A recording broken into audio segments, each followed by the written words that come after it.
All right, so I want to ask you guys a few questions, so you can just answer them in your head. So has anyone here in the past year given blood? Has anyone in the past year helped out a stranger? Has anyone in the past year, helped out a fellow student with their math homework? These are all examples of volunteering your time. And I'm going to talk to you guys today about volunteering and what it can do for. Well, first I want to talk to you guys about volunteering because I have been volunteering for a few years now, and my couple of my coolest volunteering experiences would be with helping a special needs kid.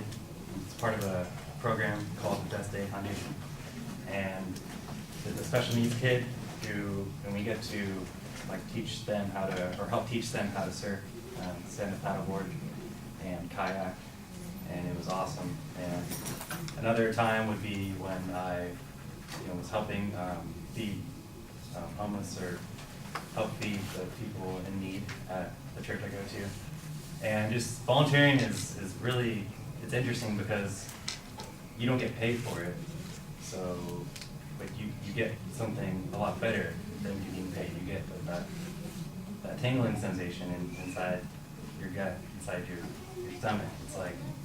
It's really beneficial. And I'm going to talk to you guys today about what volunteering does for you and for the community around you. So how it affects you and how it affects the people you're serving. And also I'm going to talk to you guys today about how you can start volunteering if you have not already started volunteering. So, volunteering is known to be beneficial to your health, mentally and physically. An analysis of data from the longitudinal study of aging found that those individuals who volunteer have lower mortality rates than those who do not, even when controlling for physical health. So this study basically studied aging people, 60 years old and over, and they found that physically, disregarding physical health, mentally, subjects or the people that they studied, they had a better satisfaction for their life, and they had hope for their lives.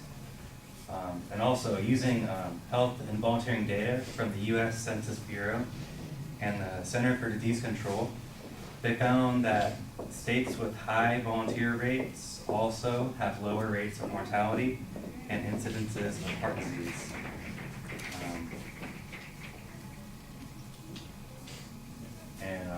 Also, the Center for Student Involvement and Community Service at the UC San Diego reports about volunteering is that when you focus on someone other than yourself, it interrupts the usual tension-producing patterns and it reduces stress.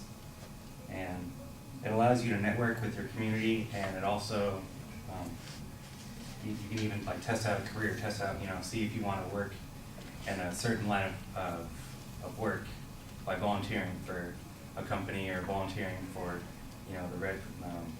the Red Cross. And also, it doesn't even take that much time, to volunteer to see these benefits, these physical and mental benefits. Individuals must meet a volunteering threshold in order to receive the health benefits from volunteering, which means that they need to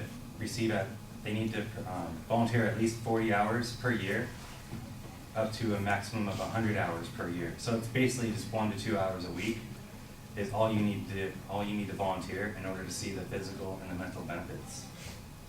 And a study of the Americans Changing Lives survey found that individuals who work at least 40 hours a year and up to 100 hours a year receive health benefits. And any volunteering over 100 hours have shown no benefit to mental health. And I want to talk to you guys also about volunteering in our community. And at the St. Jude Medical Center in Fullerton here, they have over 800 volunteers, and they provide non-clinical support to patients and in-house errands, and they also help like non-clinical, so like patients that aren't, in dire need of, like patients that aren't in the emergency room. And they assist more than 60 departments in the St. Jude Medical Center. And the American Red Cross, which serves patients at approximately 2,700 hospitals and transfusion centers across the United States, is one of the most prominent volunteer organizations. And they actually have a location here in Fullerton. And they actually held a blood drive here in October, and they reported that 73 students came to this blood drive over a 2-day period, and they all donated blood, a liter each student. And they found that according to the AmericanRedCross.org, each person that donates blood can help up to 3 people. So one pint of blood can help save up to 3 people. I thought that was pretty cool. And the process for donating blood is pretty simple. Well, it's pretty simple, and it's quick too. It only takes about 10-15 minutes for the actual blood to be drawn, and with all the analysis and other the whole ordeal is basically an hour with the survey they want you to take, and they want to see if you're eligible to donate blood. And if you want to get started and you want to volunteer in your community, it's not that hard at all.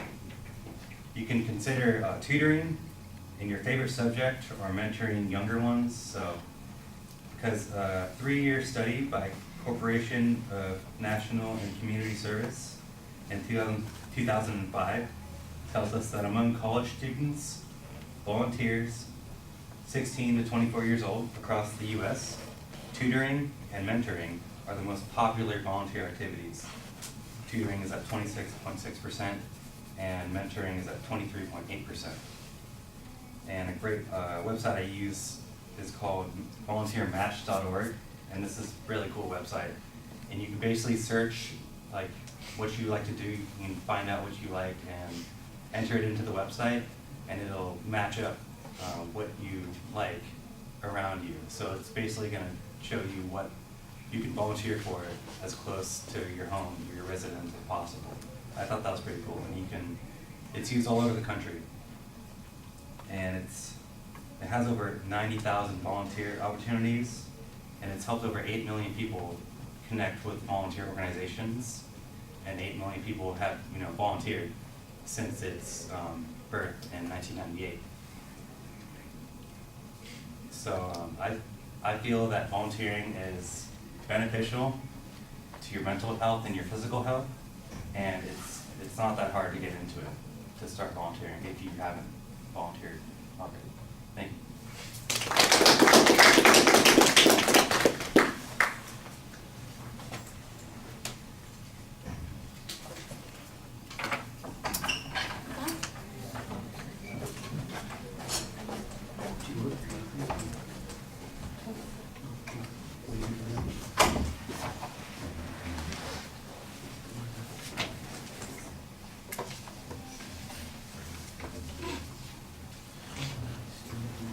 All right, well, the rhetorical questions at the beginning are fine. I like the personal illustrations, I think, a little bit better. I would maybe start with those and then maybe use the rhetorical questions as a way of transitioning to the idea of volunteering. The subject's pretty clearly identified. You ultimately tell us what your purpose is. There's a pretty solid preview for the presentation, so that part is good.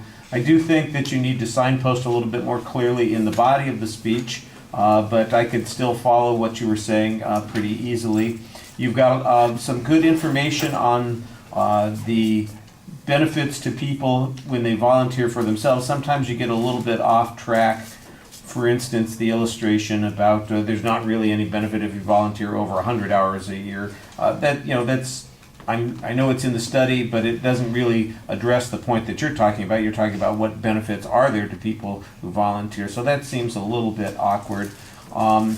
one of the problems that I see is that the statistical information sometimes gets in the way of having a more satisfying emotional involvement. I think you need a couple of examples, similar to the personal illustrations you have at the beginning. At the end, you mentioned, these 8 million people that have been able to participate on this website and volunteer in some way. Let's hear a story about one of those students who tutored a kid who was having a problem. Let's see an illustration of somebody who felt like they made a difference because they showed up at St. Jude's and helped out and did something like that. I'm not saying to dump the statistics, I'm saying you need to supplement the statistics, because otherwise it just sounds like it's a little bloodless, which is perhaps the wrong way to express it when we're talking about the Red Cross donations there at the end.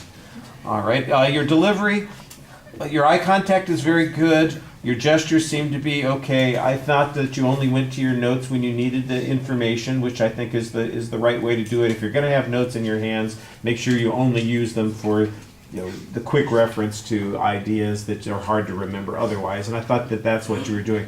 I do think you need to get some more energy into your voice when you're speaking. You have a very low-key manner about you, which is nice. It's relaxed, but I think when you're trying to keep an audience involved, you need a little bit more engagement. And so a little practice maybe would make a difference on that. Thank you.